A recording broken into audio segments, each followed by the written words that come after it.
नमस्कार विद्यार्थी मित्रांनो, सरकारी नोकरीचे स्वप्न पाहणाऱ्या आणि स्पर्धा परीक्षेची तयारी करणाऱ्या महाराष्ट्रातील तमाम तरुणांसाठी एक अतिशय मोठी आणि दिलासादायक बातमी समोर आलेली आहे। आपल्या लाडक्या एसटी मध्ये म्हणजेच महाराष्ट्र राज्य परिवहन विभागात तब्बल 17,000हून अधिक पदांची मोठी भरती लवकरच होणार आहे। स्वागत आहे तुमचं आपल्या चॅनल स्टडी फ्लो अपडेट्सवर। आजच्या व्हिडिओमध्ये आपण या बातमीची पूर्ण सत्यता, महत्त्वाचे मुद्दे आणि या भरतीमुळे तुमच्यासाठी भविष्यात कोणत्या संधी उपलब्ध होणार आहेत यावर सविस्तर चर्चा करणार आहोत। त्यामुळे व्हिडिओ अजिबात स्किप न करता शेवटपर्यंत पहा। चॅनलवर नवीन असाल सबस्क्राइब करा। आर्टिकल रीड करण्यासाठी डिस्क्रिप्शनच्या फर्स्ट लिंकला क्लिक करा। तसेच ऑफिशियल PDF डॉक्युमेंट तुम्ही तिथेच मिळवू शकता किंवा आपल्या ग्रुपवरती मिळवू शकता। व्हॉट्सॲप आणि टेलिग्राम ग्रुप जॉइन करायला विसरू नका। All the important links are is in the description, so don't forget to check out.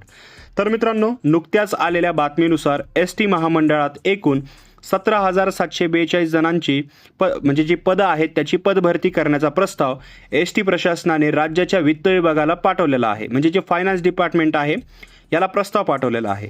राज्याचे परिवहन मंत्री प्रताप सरनाईक यांनी विधान परिषदेत ही अत्यंत महत्त्वाची घोषणा केलेली आहे। आता सर्वात महत्त्वाचा प्रश्न म्हणजे ही भरती कधी सुरू होणार। तर वित्त विभागाची परवानगी मिळताच या भरती प्रक्रियेला हिरवा कंदील मिळेल। ही भरती का काढली जात आहे तर बघा, तर महायुती सरकारच्या काळात दरवर्षी 5,000 नवीन बसेस घेण्याचा निर्णय झालेला आहे। त्यांपैकी 3,000 बसेस ताफ्यात आल्याही आहेत। बसेस वाढल्यामुळे साहजिकच आहे चालक आणि वाहक असतात त्यांची मोठी कमतरता आहे आणि हाच तुटवडा भरून काढण्यासाठी ही मेगा भरती प्रस्तावित आहे। विद्यार्थ्यांसाठी सर्वात महत्त्वाचा मुद्दा काय तर बघा, या बातमीत एक अतिशय महत्त्वाचा पॉईंट पाहायला मिळतो जो प्रत्येक विद्यार्थ्याला समजून घेणे गरजेचे आहे। या भरती प्रक्रियेत सध्या जे कंत्राटी तत्वावर एसटी मध्ये काम करत आहेत त्यांना प्राधान्य दिले जाईल असे शासनाने म्हटलेले आहे।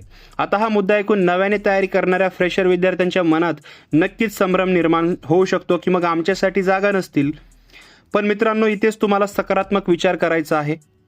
जरी कंत्राटी कर्मचाऱ्यांना प्राधान्य दिले जाणार असले तरी 17,000 हा आकडा खूप मोठा आहे। सर्वच्या सर्व 17,000 पदे कंत्राटी कर्मचाऱ्यांमधून भरणे शक्य नसते, इम्पॉसिबल आहे।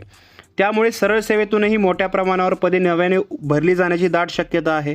त्यामुळे माझी तुम्हाला एक विनंती राहील की तुम्ही तुमचा अभ्यास आणि आवश्यक ती फिजिकल तयारी चालूच ठेवा। तसेच फक्त एकाच भरतीवर अवलंबून न राहता येणाऱ्या इतर स्पर्धा परीक्षांवरही फोकस ठेवा। MPSCच्या ग्रुप B आणि C सारख्या सरळ सेवाच्या परीक्षा असतील, पोलीस भरती किंवा इतर ज्या परीक्षा असतील त्याची तयारी सोबतच सुरू ठेवा, जेणेकरून तुमच्याकडे नेहमी एक प्लॅन B तयार असेल। संधी कधी चालून येऊ शकते, आपली तयारी 100% असली पाहिजे। या भरती संदर्भातील वित्त विभागाची मंजुरी मिळून जशी काही अधिकृत जाहिरात किंवा शासन निर्णय येईल तशी सर्वात पहिली अपडेट आपण आपल्या चॅनलवरती घेऊन येऊच।